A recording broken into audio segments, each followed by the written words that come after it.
Hey guys, I'm Luke with Luke's Coin Art, and today I'm going to make a coin ring from this Cannabis coin, and I'm going to try to get something like this. This is actually made from a different coin from the same collection, but going for the same style. So first thing I got to do, I'm going to put you guys on a tripod here so I can do my work. But let's set you guys up. I apologize for the setup. This is my first time doing a video. But first thing we're going to do is take a center punch, which is going to hopefully make a perfect center for us here. I got to find the right ring to go around the coin. It looks like it's going to be a silver dollar one. It doesn't fit exactly, so I'm going to have to just kind of eyeball it once I'm in there. And I'm going to choose probably a 3/8 inch punch to do this.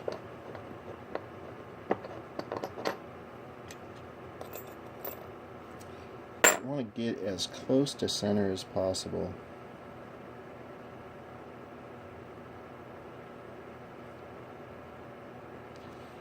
Alright. I'm using a 6-ton press right now.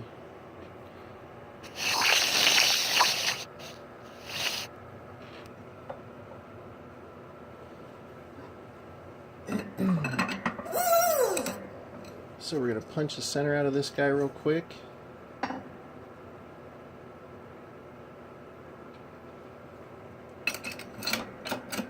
then we will get started.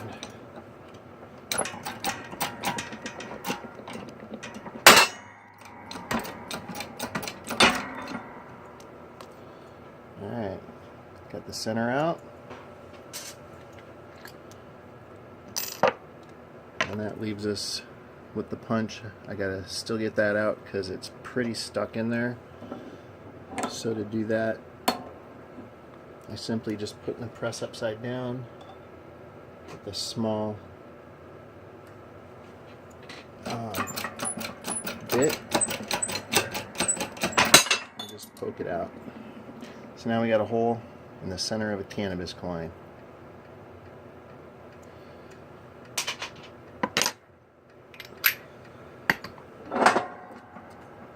Next step is heating and annealing this coin so that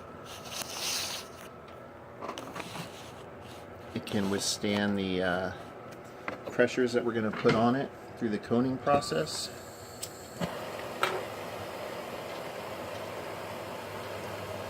You're going to want to heat this up till, on a 1 ounce, which this is, you want to go almost a minute.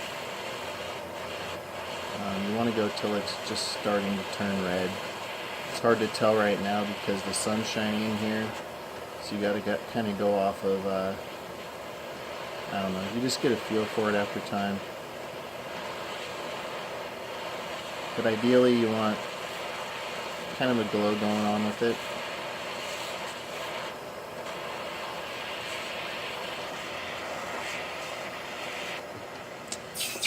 Dip it in water. That way you can handle it, and you can touch this coin now. So we're going to go back to the press.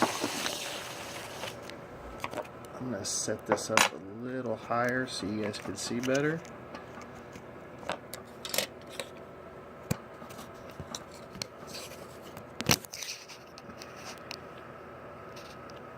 Alright. So what I'm going to do now is I'm going to use a stabilizing die, which has a 17 degree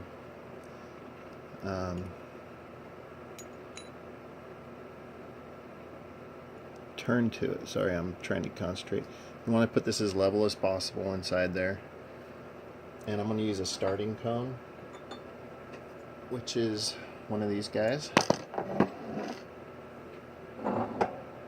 And that's just going to start the coning process, which is basically all a ring is a circle that gets turned into a cone that gets opened up and then smashed back down.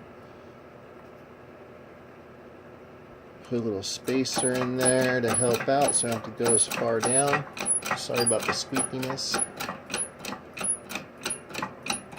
I'm only going to go about 4 pumps on the press. I don't want any metal on metal contact other than the metal that's basically touching right down inside. You can see here there is no real metal on metal contact except for right at the base down there, which is good. So what this did is it started to form a cone. Now we're going to go one step further and use a small sized cone to get this hole opened up a little bit and a little bit more cone formed. You want to make sure everything is super level when you're doing this process, including your press. Your press is off, your coin will be off. A lot will be off at that point. So I've gone as far as I can go with that cone. And that opened us up a little more, gave us a little more of a cone formation. So I'm going to go back to heating and annealing really quick.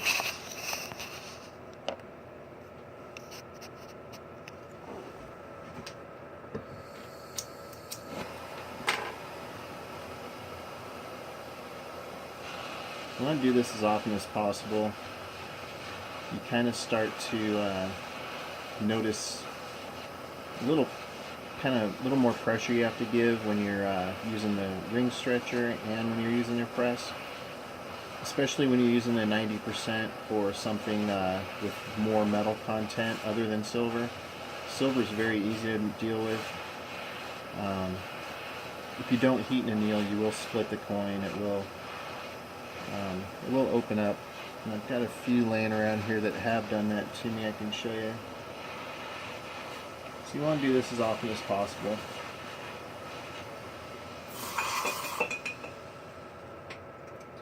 Alright, we can handle that again. This was a dime I was working on the other day and I didn't heat and anneal enough, so I got that crack. So that goes in the scrap pile. Alright, let's go back over here. I'm not doing any advertisement for that company there, but if you want to hit me up, I'll use your product. Hey, so I'm still using the same die. Coin fits in there good, but the other side, you want to try to use whatever die where the coin fits closest to the top. Tend to get more control that way.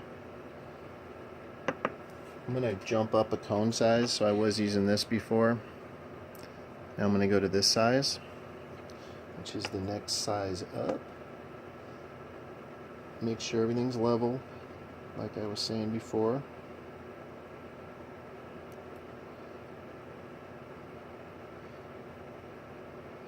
That looks good. Going back in the press here. And guys, please hit the subscribe button. I'm going to start doing some coin puzzles, more rings, quite a bit of some crazy arts and whatnot. You don't want to go too far now on the die because you could pop it right through the die, which is definitely a bad thing. Done that before. That can ruin your day. I just noticed that I did this coin backwards. When you're punching the initial hole, you want to make sure that you're doing it the right way, but this is going to be really cool looking when it's done. So we're going to keep going. I didn't punch a hole backwards, I coned it backwards. I was hoping to have the marijuana leaf on the outside, but we're getting this cool design on the outside instead, which is going to make a sweet ring. A little blessing in disguise there. I wanted that on the outside. I was rushing, wasn't paying attention. This will be cool. So I want to go one step further, and that's going up one more cone size. You want to make sure that when you're doing this, that you have enough room on the inside to keep going. If you're too close to the rim, it'll just pop out when you're pushing it through. So get this level again, and I'm going to go up one more size in the cone. So I just jumped up from this guy to one more size up. And this might be the very last opening hole we need to make, or opening punch.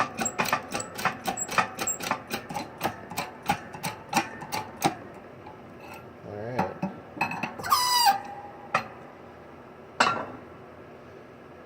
I'll go one more push down.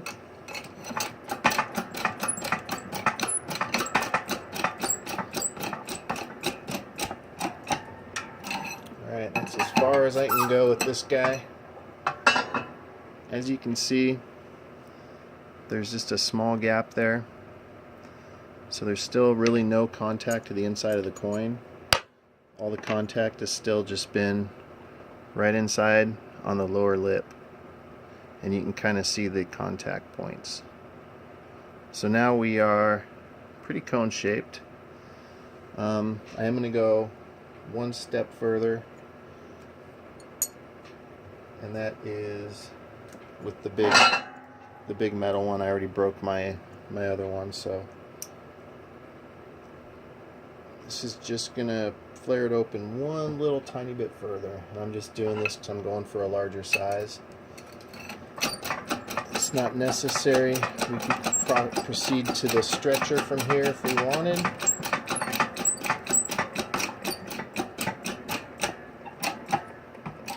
Alright. So that's as far as we're going with the dies. Really can't go any further. We are in there as far as we can get. So we got a good cone now. Now we're going to heat and anneal one more time.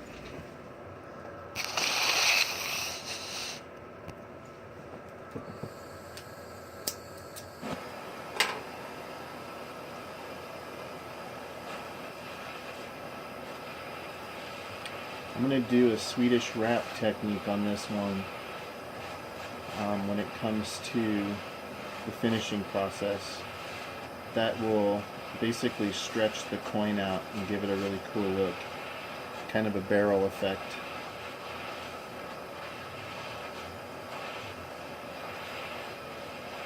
The way that technique works is instead of smashing down the reeded side, you put the reeded side in a Swedish wrap die. You put it in reeded side up, and you press it down to where it forces the reeded side to stretch downward. If that makes any sense at all. It'll make more sense in a minute.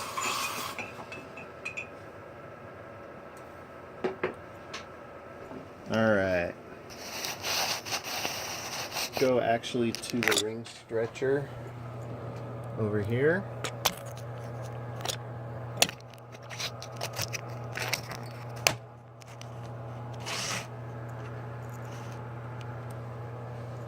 Excuse my mess. Now I like to take these old crappy flip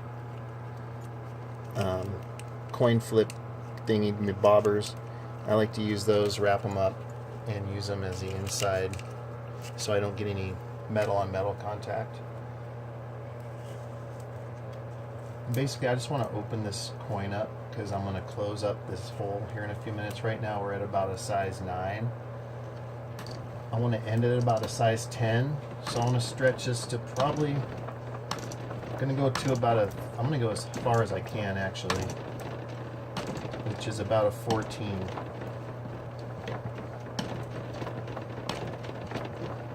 Because that's all going to close back up here in a few minutes.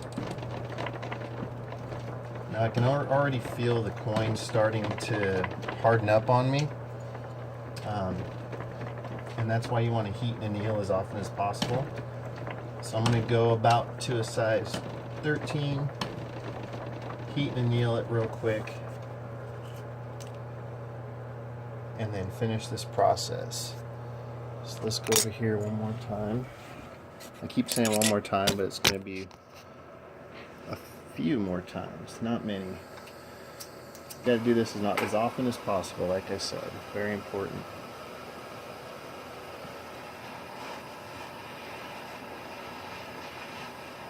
So right now we're just flaring up this end, the cut end, trying to match it up with the reeded end.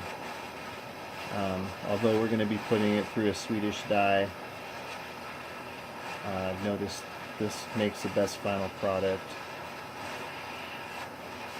And there's a lot of other techniques out there, guys. I'm self-taught. I've had a few lessons from people telling me some hints here and there, but I like to learn things on my own, learn from my mistakes and whatnot. That's how I learned how to make the puzzles. And I feel like my technique is pretty alright. So let's go back over to the ring stretcher. Oops, facing the wrong way.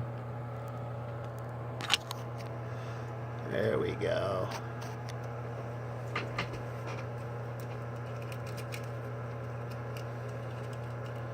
I'm just going to finish this part up here real quick, and we are almost done.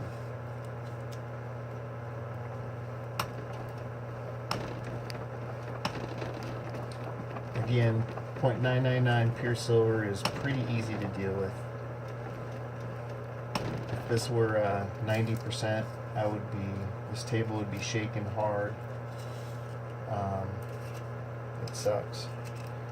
I wouldn't be able to get this big with it, as far as like being at a size 13 right now, and almost at a 14 if this was anything other than pure silver. Just making sure I have plastic underneath all the points here, because now it's ripped in half. This just avoids the metal on metal. Pretty much to where I want to be. Can't really go further on the stretcher. So now we're going to go to the Swedish dye, which is the fun part. So let's go one more time, heating and annealing. And in reality, I think this is, yeah, it might have to do it one more time after this, but we're almost done, so might be close here. Might not have to do this anymore after this trip.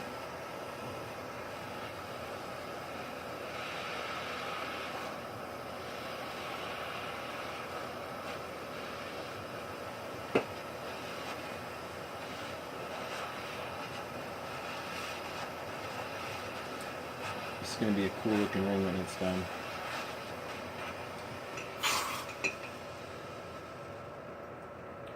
I did it backwards, but it'll work out alright. Alright, let's flip you guys around. Back at the press. Looks like we're going to have a 20-minute coin ring. So I'm going to take some plumber's tape, nylon plumber's tape. And it's actually quicker for me to do on my lap. I'm just going to wrap the outside of this coin super quick so it protects metal on metal contact. This stuff's super cheap. You can get it anywhere. It's like $1.50, $1.80 a roll. And I'm sure you can get it on Amazon or somewhere. It's super cheap. But it really helps out. It keeps that metal on metal contact good. I wrap about 4 times around each part, so I go around about 12 total times, get the whole coin wrapped up. Just the outside matters. Now what we're going to do is we're going to use a Swedish dye, which has a really small grade, I don't know what to call it, incline, I don't know. You see, and what we're going to do is we're going to put the coin in reeded side up, which is the higher side. Now as this gets pushed down, it's going to kind of flare the coin. Well, it's going to make the coin smaller, but it's going to make the coin longer as well, if I explain that properly. So get it pushed down in there, and then you're going to grab the right push die, set it on the reeds properly to where they're all covered, and you're centered. And we're only going to get a couple pushes out of this before we can go to the other die, but I gotta get it sized down just slightly before we do. And it's super easy when you've got pure silver to do this technique. So now that started to elongate the coin, and we're going to go to the next size down, and we're going to go one step further. The closer you are to the top, the better off you are, because then you have more control, and that's where we're at. Go to the next size down die pusher, and we're going to push it down one more time.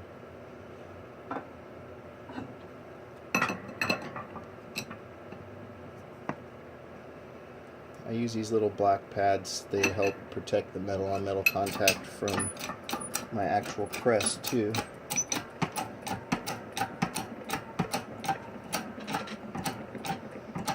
Now we are pretty much at the point where I'm done with this. Let's take a look at where we're at as far as size. If I could get it out. I tend to get jammed in there pretty good sometimes. Got to use a little bit of love. You're not really supposed to go metal on metal, but that's a little rounded. So here we go. The plumber's tape starting to push in the detail, so you can see we're at a good spot. I'm going to actually now, using the same die that I just did to push this in this way, I'm going to turn this around, go the exact same amount in this way, and that's going to make it level and complete. So again, center everything on there. Make sure you got all the coin covered. If you push down without any of that coin being on the die, you'll definitely screw up some coinage. So this is the end right here. I'm going to go exactly how far I went the other way, and that will make this barrel shape. And we are pretty close to done. Just some finishing work now. Pop this bad boy out again.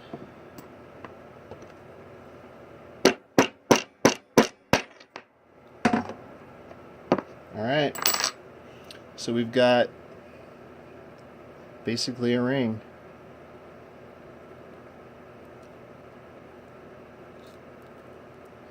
Take the plumber's tape off. I like working with silver. It's cool because it doesn't turn colors as you work with it. But this is pretty much the final product.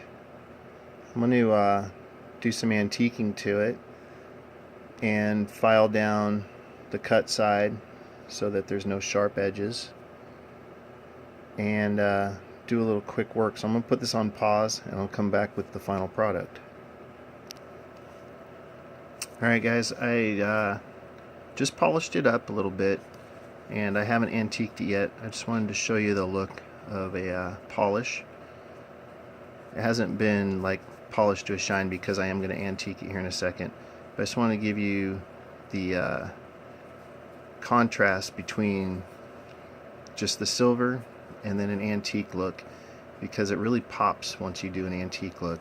This has a nice shine and looks great, but give me a second and I'll be right back. Alright, so this is the final look after it's antiqued.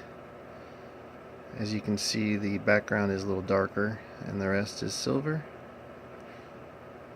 Very cool look. I like this one a lot. And take a look at the inside here.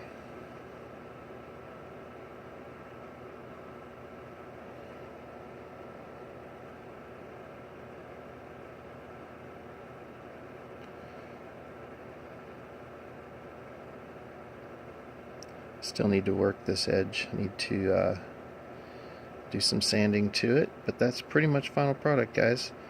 Thanks for checking it out, and please subscribe. I'm going to have some really cool videos coming up. I appreciate it. Bye.